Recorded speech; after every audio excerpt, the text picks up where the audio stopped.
결혼한 지는 이제 반년도 안 지났는데 이대로 계속 결혼 생활을 이어갔다간 좋을 거 하나도 없을 것 같아 이혼을 준비 중인 여자입니다. 3인성우라는 고사성어가 있잖아요. 말 그대로 세 사람만 모이면 없는 호랑이도 만들 수 있다는데 그 말이 딱 무슨 말인지 이제서야 이해가 가네요. 저 혼자만 아니라고 백날 말하면 뭐하나요. 남편까지 포함한 사남매에 시부모님까지 합하면 6명인 대가족인데 3명이면 호랑이 한 마리 만든다는데 6이서 동시에 2마리를 만드니 어디 저 혼자서 버틸 재간이 있겠나요? 식가족 전부가 똘똘 뭉쳐서 제가 틀렸다고 하는데 저만 빠지면 이 집구석에 평화가 찾아올 것 같으니 제가 빠져주려고요. 결혼 전에는 정말 대가족에 이렇게 화기애애한 집안이 또 있나 싶었는데 지들끼리만 화목한 집안이라는 건 결혼을 하고 나서야 알았습니다. 결혼 시작하자마자부터 첫 단추가 좋지 않았어요. 신혼여행 다녀와서 시부모님 댁으로 인사드리러 갔는데 시부모님 집에 신우들까지 온 가족이 모여가지고 있었습니다. 결혼한 첫째 신우는 시매부의 시조카까지 데리고 왔고 결혼 안 한 막내 신우는 자기 지금 만나고 있는 남자친구까지 데려와서 말입니다. 저희 신혼여행 다녀온 게 뭐라고 이렇게 다 같이 반겨주시나 했는데 저를 반겨주는 게 아니라 제가 신혼여행지에서 사왔을 선물을 반겨주러 온 거였더라고요. 애초에 신혼여행지에서 선물 같은 건 따로 구매하지 않았습니다.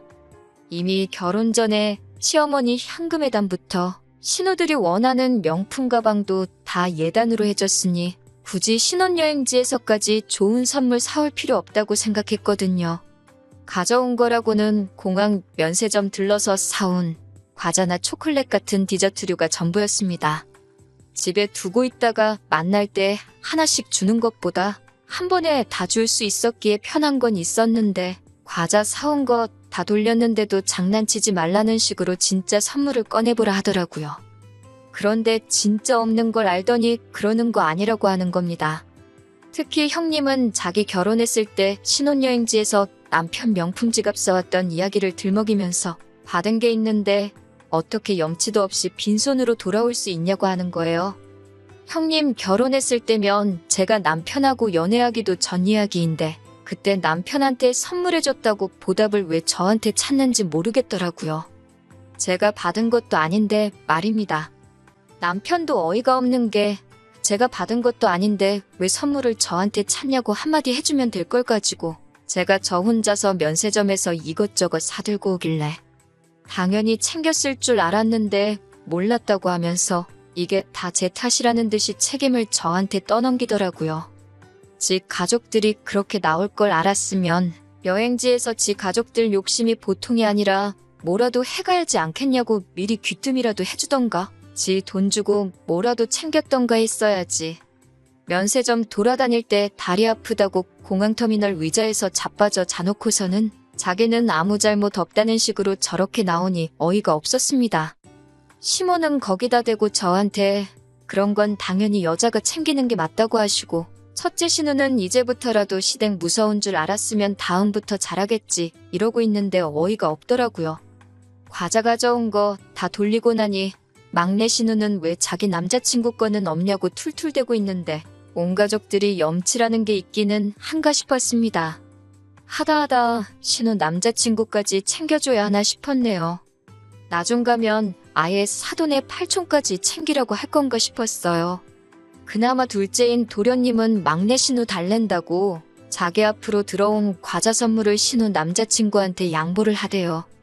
거기까지만 보면 그나마 이 집구석에서 제일 정상적인 사람 대접을 해줄 텐데 그러자마자 저를 쳐다보더니 자기도 여자친구가 있다고 다음부터는 인원수 잘 맞춰서 챙겨오라고 하더라고요. 멀쩡한 사람이라고 오해한 제가 다 한심스러웠습니다.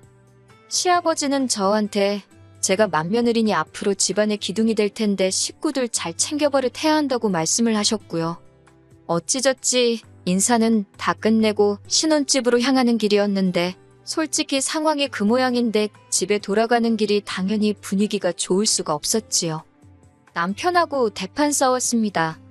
이게 무슨 꼴이냐고 자꾸 이런 식이면 나는 당신 가족들하고 절대 잘 지낼 수가 없다고요. 중간 역할 똑바로 해줄 거 아니면 앞으로 시댁에 무슨 일이 있으면 나는 빠지겠다 했습니다. 그리고 네 가족 챙길 일 있으면 알아서 직접 챙기라고 했어요. 제가 뭘 해주길 기대하지 말라고요. 각자 집은 알아서 각자 챙기자고 했습니다. 지금 후회하는 건 신혼여행 돌아온 첫날부터 이렇게 세게 신호를 줬는데 그때 빨리 결정 내리지 못하고 재빨리 정리하지 못했다는 거예요. 남편이 중간 역할을 잘 못하는 걸 고쳐서 쓸 수 있다고 믿었던 겁니다. 애초에 사상부터가 며느리라면 자고로 시가 식구들한테 찍소리도 못한다는 생각을 가지고 있는 놈을 고쳐서 쓰려고 했으니 거기서부터가 문제였지요. 신혼여행 다녀와서 2주일 뒤가 남편 남동생 그러니까 도련님의 생일이었어요. 생일 파티 한다고 시댁에서 모이기로 했는데 시어머니한테 전화가 왔습니다. 무슨 일인가 했는데 시동생 생일 파티하기 전날에 시댁에 와서 하루 자고 가라고 하더라고요. 왜 멀쩡한 신혼집 냅두고 시댁 와서 자고 가라는가는 안 봐도 뻔한 일이었죠. 식구가 많으니 먹는 입도 많다고 음식 준비 혼자서 못하겠다고 하는 소리입니다. 같이 사는 신우도 있는데 시동생 생일상을 며느리인 저한테 준비시킬 심산인 거죠. 회사 때문에 그렇게는 못할 것 같다고 했어요. 시어머니는 퇴근하고 오라는 건데 회사 탓을 하냐며 몰아시길래 회사가 요즘 바빠서 야근도 많고 그날은 정말로 밀려있는 잔업을 해야 해서 가지 못할 것 같다 대답했습니다. 그러니 시어머니는 저한테 휴가를 쓰라고 하더라고요. 제가 미쳤나요? 시동생 생일상 차려주려고 며칠 안 되는지 휴가를 써버리게요. 거기에 결혼식 때문에 남아있는 휴가도 많이 없는 상황이었고요. 그러니 더욱더 저희 소중한 휴가를 시동생 생일상 차려주는데 쓰고 싶지 않았습니다. 시어머니가 그러면 자기 혼자 어떻게 그 많은 사람 음식을 준비하냐고 하더라고요. 시집간 큰신우 전업주부하고 있는데 큰신우 부르시라 집에도 아가씨 같이 살고 있지 않느냐 물어보려다가 더 길게 말해봐야 심호 심기만 건드릴 것 같아서 저는 잘 모르겠고 그날은 휴가도 쓸 수 없고 안타깝게도 도와드릴 수 없다고 딱 잘라 말했습니다. 그리고 그날 저녁에 남편하고 같이 집에서 쉬고 있는데 시어머니한테 또 전화가 걸려왔어요. 당신한테 좋은 생각이 떠올랐다 하시더니 아직 도련님 생일까지 시간이 있으니 제가 퇴근하고 틈틈이 음식 한두 가지씩 미리 집에서 준비를 해놓으면 되겠답니다. 하지만 저는 여전히 제가 왜 시동생 생일상에 올라갈 음식을 해야 하는지 이해가 가지 않았습니다.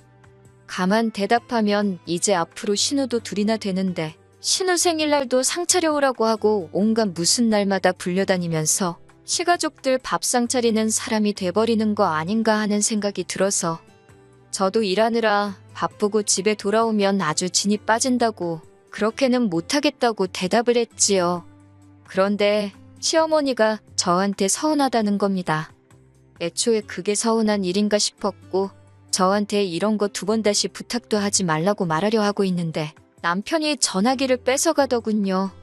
그러면서 자기가 잘 말하고 오겠다고 전화기 들고 방에 가서 심호하고 둘이 통화를 하더라고요.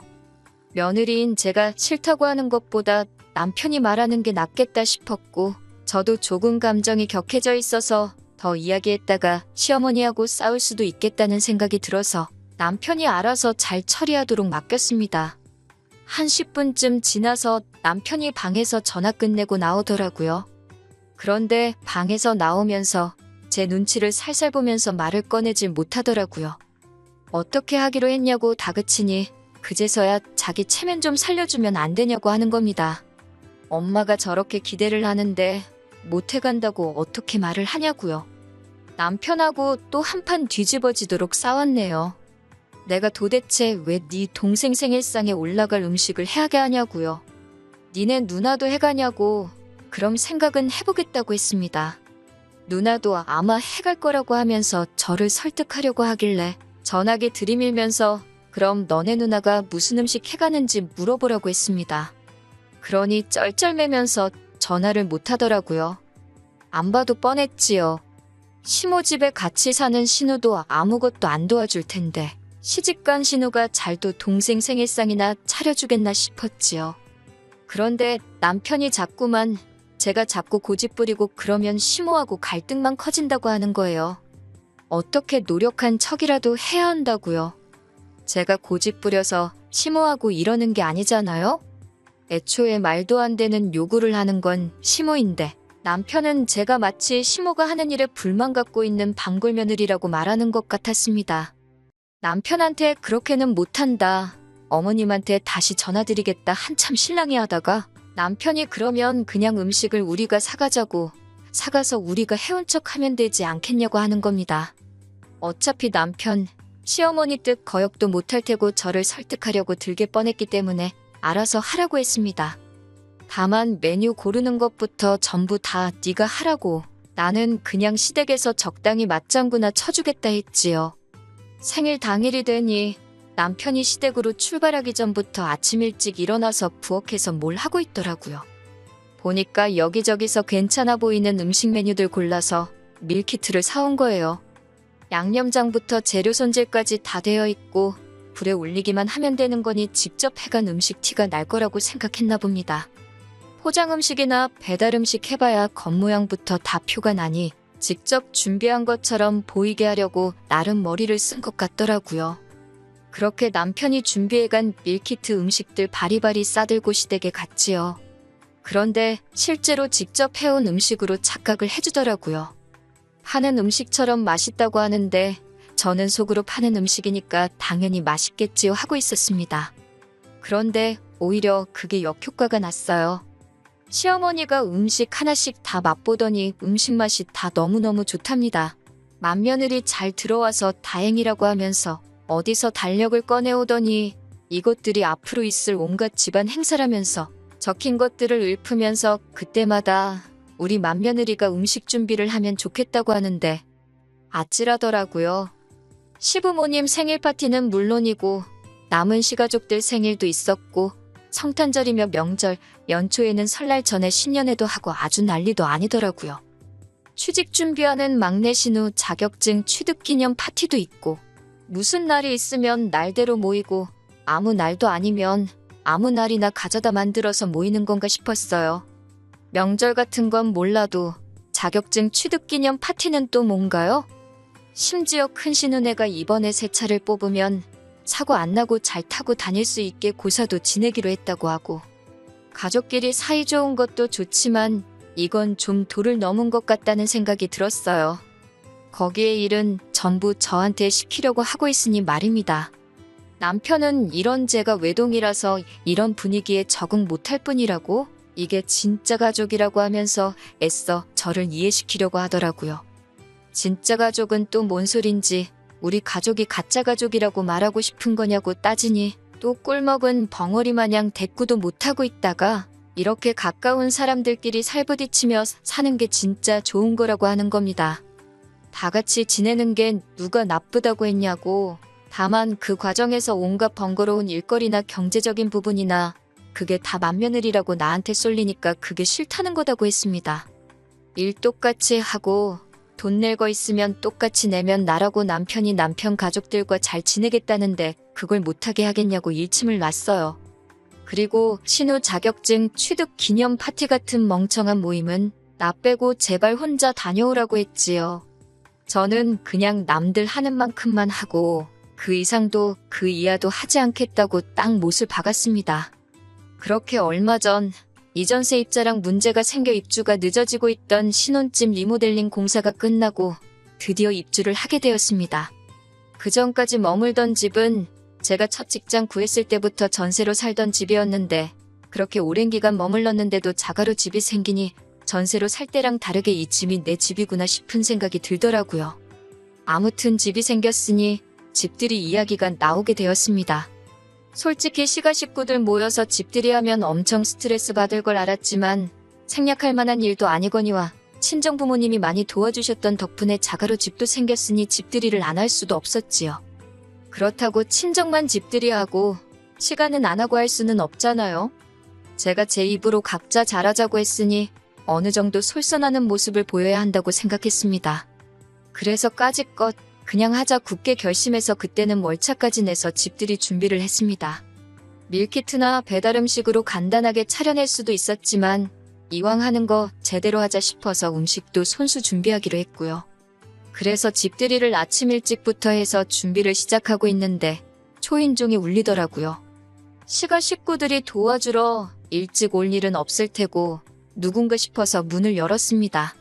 그런데 문 앞에 처음 보는 웬 아가씨가 서 있더라고요. 누구시냐고 물었더니 도련님이 지금 만나고 있는 여자친구랍니다. 막내 씨는 오빠 아니랄까봐 저번에 선물 안 챙겨줬다고 이번엔 여자친구까지 불렀나 싶었어요. 보아하니 신우도 남자친구 데려오려나 싶었고요. 음식이야 넉넉하게 준비했기에 상관없었는데 도련님이 여자친구한테 시간을 잘못 알려줬나 싶더라고요. 암만 그래도 그렇지 아침 7시부터 집들이를 시작하는 집이 어디 있겠어요? 그리고 올 거면 만나서 같이 올 것이지 여자친구한테 딸랑 집 주소 알려주고 남의 집 혼자서 오게 하는 시동생도 이해가 가지 않았습니다. 집들이 시간은 오후 7시라고 시간을 아무래도 잘못 알려준 것 같다고 했어요. 어차피 시동생도 똑같이 시간을 잘못 알고 있으면 얼마 안 있어서 도착할 거라 생각했거든요. 그러니 안에 들어와서 조금 기다리다가 시동생 도착하거든 둘이 어디 가서 데이트라고 하고 오라고 할 심산이었는데 시동생 여자친구가 난감한 표정을 지으면서 어머님이 자기를 보내서 온 거라고 하더라고요. 집들이 하니까 음식하는 거 도와주라고 했다네요. 어떻게 보면 저 혼자 음식 준비하는 거 힘들까봐 어머님이 도와준 거라고 볼 수도 있지만 별 거지 같은 상황이 다 있네 싶었습니다. 결혼한 사이도 아니고 시동생하고 만나는 여자친구일 뿐인데 결혼 전부터 시집살이 길들이게 하려는 건가 싶었어요. 솔직히 도와주려면 시어머니가 직접 오셔도 될 일이고 신우들도 집에서 놀고 있잖아요. 일은 남의 집 사람이 하는 게 당연하다는 듯이 생각하는 게 어이가 없더라고요. 그래서 시어머니한테 바로 전화를 했지요. 시동생 여자친구가 왔는데 어머님이 도와주라고 보낸 게 맞냐고요. 그러니 어머님은 당연한 소리를 물어보냐는 듯이 반응하면서 너는 외동이라 몰라도 너무 모른다고 하면서 원래 아랫사람은 초장부터 시키는 버릇을 들여야 한다는 겁니다. 시동생 어디가 좋아서 가란다고 진짜 찾아온 이 아가씨도 문제가 있겠지만 이제 23살짜리 대학교 다니는 세상 물정 모르는 아가씨가 뭘 알겠어요. 그냥 남자친구 어머니가 시키는 거니까 하는 수 없이 온 거라는 생각밖에 안 들고 그걸 보내라고 한 어머님이나 그걸 가라고 부추긴 시동생이나 일손 돕겠다는데 뭐가 문제냐는 남편 꼬라지를 보고 있으니 자기들끼리만 화목한 이 집구석 식구들이 며느리들 알기를 아주 우습게 알고 있구나 하는 생각이 들었습니다. 그래도 찾아왔는데 그냥 보낼 수는 없으니 안 도와줘도 좋으니 편히 쉬고 있으라고 했어요. 저녁 시간 돼서 집들이 시작하니까 시가 식구들 한 명씩 도착하는데 집들이라고 손에 선물이라고 들고 온 게 큰 신우가 휴지 하나 사들고 온 게 전부였습니다. 뭐 대단한 선물 바란 건 아니지만서도 말도 안 되는 시댁 행사 강제 참여시키는 건 고사하고 당장 시동생 생일상까지 부탁하던 사람들이 주거니 받거니 하면서 저도 가족의 일원으로 인정해주는 것처럼 보이진 않았어요. 집들이 끝나니까 당연한 듯이 또 시동생 여자친구 시켜서 뒷정리 도와주라 그러고는 지들끼리는 잘 먹었다 하고 뒤도 안 돌아보고 집으로 돌아가더군요. 심지어 자기 여자친구인데도 시동생은 시부모 차 타고 따라서 집으로 돌아갔고요. 이 아가씨도 참 심란하겠다 싶더군요. 뒷정리 도와준다고 옴짝달싹 못하고 있길래 손님이 무슨 일을 하냐고 그냥 돌아가라고 했어요. 시동생한테 가스라이팅을 얼마나 당한 건지 계속 눈치 보고 있길래 오늘 아침 일찍부터 와줘서 너무 고생 많았다고 하면서 아가씨가 우리 도련님이랑 얼마나 깊은 사이고 어떤 미래까지 그리고 있는지는 모르겠지만 아가씨 앞으로 앞날이 창창한데 굳이 도련님하고 꼭 결혼해야겠다는 생각 아니면 일찌감치 헤어지는 게 좋겠다고 했습니다. 지금 나 보라고 나도 결혼한 지 반년도 안 지났는데 벌써부터 회의감을 느낀다고요. 제 말이 끝나기 무섭게 펑펑 울길래 어르고 달래서 집에 보냈습니다. 아가씨 배웅해주고 집에 돌아왔는데 남편은 집들이 끝나고 어지러진 상에는 손도 안 대고 소파에 걸터 앉아서 TV 보고 있더라고요. 안 그래도 도련님 여자친구 보고 생각이 많은데 집안일은 내일이라고 거들떠도 안 보는 남편 꼬라지 보니 우라가 치솟더라고요. 니네 식구 밥 먹은 건데 치울 생각도 없냐고 한마디 하니 남편이 며느리가 돼가지고 며느리 노릇 똑바로 안 하냐고 하는 겁니다. 왜 저렇게 뿔이 났나 했더니 지네 엄마가 신경 써서 시동생 여자친구 불러서 도와주게 시켰는데 며느리가 시어머니 성의를 무시했다는 거예요. 치우는 것도 저랑 그 아가씨랑 둘이서 치웠으면 금방 했었을 텐데 제가 쓸데없이 오지랖을 부려서 보내놓고는 그 아가씨가 할 일을 자기한테 떠넘기냐는 겁니다. 제 행동에 제가 책임을 지라는 거예요. 지금 시어머니가 며느리도 아니고 며느리가 될 사람도 아닌 아예 남의 집 멀쩡한 딸을 불러다가 일을 시키는 게 맞다고 생각하느냐 물었더니 여자가 잘해야지 집이 편한 거 아니겠냐고 하는 겁니다. 연애할 때부터 저렇게 잘하는 동생 여자친구를 보고 배우라는 거예요. 자기가 몇 번 참아줬더니만 며느리가 돼가지고 당연히 할 일을 안 하려고 하냐면서 저보고 며느리 노릇 똑바로 하라고 하더군요. 어차피 동생이랑 그 아가씨랑 결혼하면 제 쫄다고 생기는 건데 지금부터 확실히 가르쳐 놓는 게 맞다고요. 그 말을 들으니 남편이나 시가족들이 평소에 어떤 생각을 가지고 사는지 확신이 생기더라고요. 말은 동서 생기면 동서가 서열 맨 마지막이고 제가 수족처럼 부릴 수 있으니 그때 가서 제가 편해진다고 하지만 결과적으로는 저는 시댁에서 뒤에서 두 번째라는 거잖아요. 지난 몇 개월 동안 남편이 중간 역할 조금만 해주면 시가족 일로 싸울 일도 없고 잘 지낼 수 있을 거라고 생각했던 제 자신이 다 한심해지더라고요. 사람 고쳤을 수 없다는데 이건 남편 한 명만 고친다고 될 일도 아니었던 거예요. 오히려 이 집 식구들 중에 혼자 이게 틀리다고 생각하는 제가 비정상이었던 거예요. 이 결혼 생활 끝까지 끌고 가봐야 저도 똑같은 사람 되겠다 싶더라고요. 가스라이팅이 그래서 무서운 건가 싶었습니다.